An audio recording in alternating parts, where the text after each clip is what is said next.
नमस्कार, my self doctor आभा भल्ला और आज फिर मैं एक नए केस के साथ हूँ।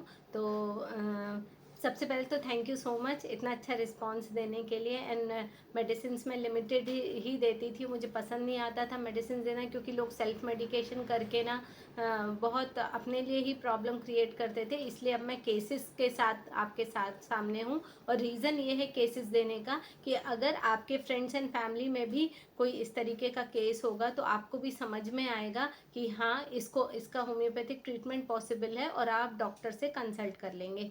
इसमें मैं एक डिस्क्लेमर आपको देना चाहती हूँ। देखो, आज जो भी मैं मेडिसिन, जो भी केस आपको बताऊंगी, उसका मतलब ये नहीं है कि सेम मेडिसिन आपको भी सूट करेगी। होम्योपैथी इज़ वेरी पेक्यूलियर और वो पर्टिकुलर मेडिसिन पर्टिकुलर पेशेंट के लिए ही होती है। कभी कभी हम इंटरकरेंट रेमेडीज़ जो कि कॉमन है वो हम पेशेंट को बीच बीच में दिया करते हैं, जिससे कि रिजल्ट्स अच्छे आते हैं एंड ऑब्स्टिकल्स ब्लॉकेजेस रिमूव होते हैं, तो वो फिर भी कॉमन हो सकते हैं।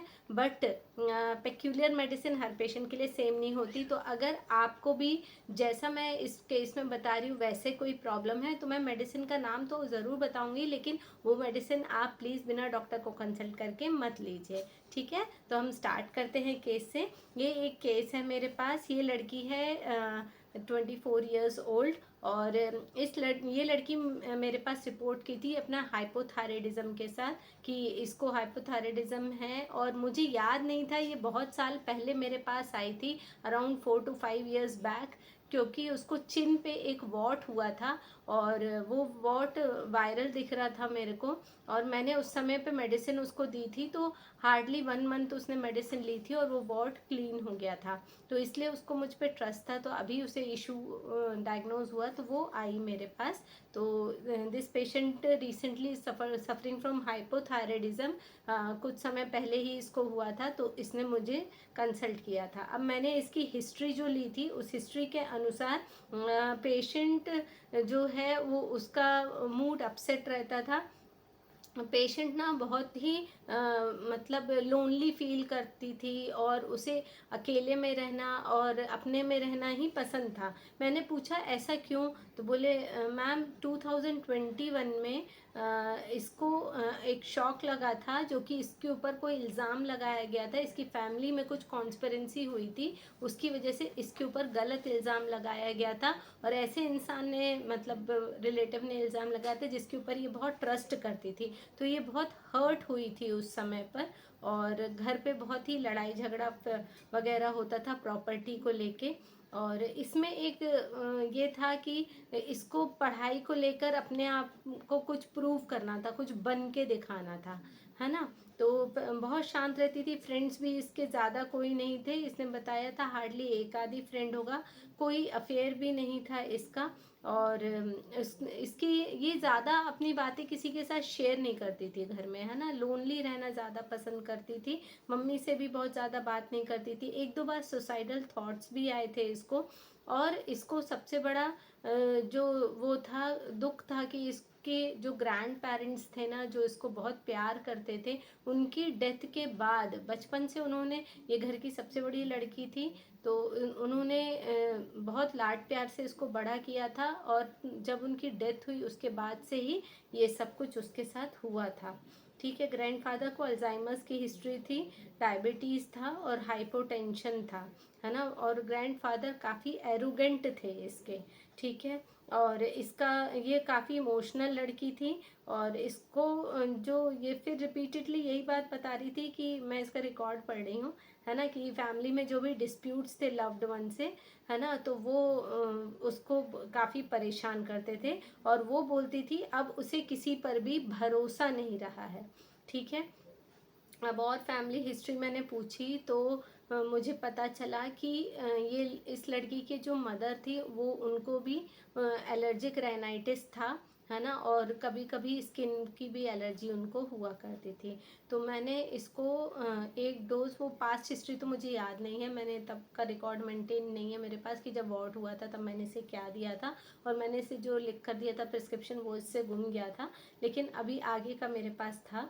तो अभी मैंने इसको इग्नेशिया 1 mg का एक टंग डोज दिया था।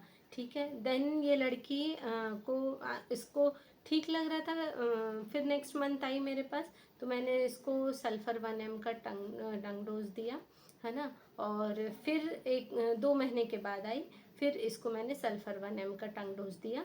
साथ में मैंने ना उसे थायराइडिनम 3x दिया था, जो कि 2 टैबलेट्स बीडी चल रहा था इसका, ठीक है। इस लड़की को पीसीओडी भी था, है ना, मैं प्रीवियसली आपको बताना भूल गई।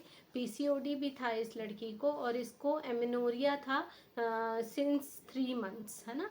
तो जब ये मेरे पास फर्स्ट टाइम आई थी तब इसने बताया था। तो जब उसको मैंने सल्फ़र जब दिया था ना, उसके अराउंड 2 डेज़ के बाद इसका पीरियड आया था, ठीक है।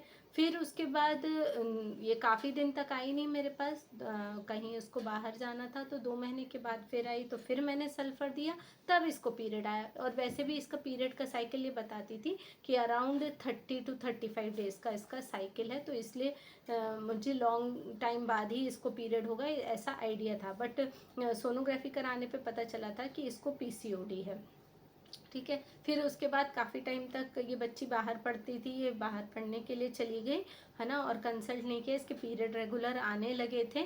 फिर उस बहुत टाइम के बाद इसने मुझे वहाँ से कॉल किया एक दिन रात में कि इसको बहुत ज़्यादा पेन हो रहा है वजाइनल एरिया में, और इतना पेन है कि ये बैठ भी नहीं पा रही है, लेट भी नहीं पा रही है। तो मैंने इसको एक मेडिसिन इंस्टेंट दी और बोला कि आप तो कंसल्ट करो तुरंत डॉक्टर को, आप मेरे पास हो नहीं तो आप वहाँ पर दिखाओ। ये पुणे गई थी उस समय पे, तब इसने वहाँ पर उन डॉक्टर को दिखाया, तो उन्होंने बोला कि इसको बार्थोलिन सिस्ट है ना। तो इसको वापस यहाँ बुलाया गया भिलाई, और यहाँ पर उसके पेरेंट्स ने उसकी सर्जरी करवाई। और सर्जरी के बाद जब डॉक्टर यूजुअली एंटीबायोटिक्स वगैरह देते हैं, तो इसको दिया गया, इसकी बॉडी पे तुरंत रैशेज़ हो गए। तो उन्होंने इसने फिर उनको कंसल्ट किया, तो बोले नहीं, इसकी वजह से नहीं है और ऐसा कोई इशू नहीं है। तो वो लड़की ने कंटिन्यू दवाइयाँ खाती रही। अब जब 5th डे पे दवाई उसको पता था ख़त्म होने वाली है, तब वो मेरे पास आई और उसने बोला देखो मुझे कितना ज़्यादा रैशेज हो रहा है मैम, पहले भी मेरे को आराम आया था आपसे, तो आप मुझे मेडिसिन दे दीजिए। मैंने इसे रस्टॉक्स 0/1 दिया अपीयरेंस दे के, क्योंकि रेड शाइनी स्किन थी इसकी, तो मैंने वो दे दिया। इसने उसको इनटेक किया, थोड़ा रिलीफ आया लेकिन ज़्यादा रिलीफ नहीं आया।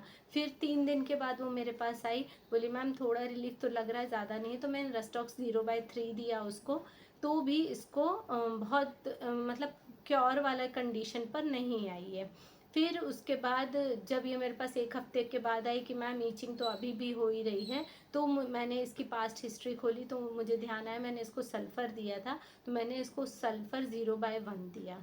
जब वो दिया तब इसको रिलीफ आया लड़की को, और ये काफ़ी कंफर्टेबल फील करने लगी। लेकिन 1 महीने के बाद इसको फिर वजाइनल एरिया में पेन हुआ, तब इसने जाके अगेन कंसल्ट किया, तो डॉक्टर ने बोला कि आपको सिर्फ राइट बार्थोलिन सिस्ट नहीं थी, लेफ़्ट वाली भी थी जिसे सर्जरी करना रह गई थी, है ना। तो फिर उसकी रिपीटेडली सर्जरी हुई। सर्जरी के बाद अगेन जब मेडिसिन खाई इसने, फिर से उसको सेम एलर्जीज़ हुई। इस बार मैंने उसको सल्फ़र 0/3 दिया। 0/3 देने के बाद उसको कोई इशू नहीं है, उसके ओवेरियन साइकिल जितने मेंसेस हैं उसके वो भी नॉर्मल हो गए, पीसीओडी भी ठीक हो गया उसका, और this was case of sulphur. तो उम्मीद करती हूँ आप लोग के पास भी अगर ऐसा कोई केस होगा तो आप होम्योपैथ को ज़रूर कंसल्ट करेंगे। और एक रिक्वेस्ट है आपसे, सेल्फ मेडिकेशन मत करना, और जब भी आप होम्योपैथ के पास जाओगे आप क्या सोच रहे हो, क्या विचार कर रहे हो, मन में क्या भावनाएं आ रही हैं, वो होम्योपैथ को ज़रूर बताना, आपकी ज़रूर हेल्प होगी। Thank you so much for watching this video, and please subscribe the channel if you like the video, and like also. Thank you so much.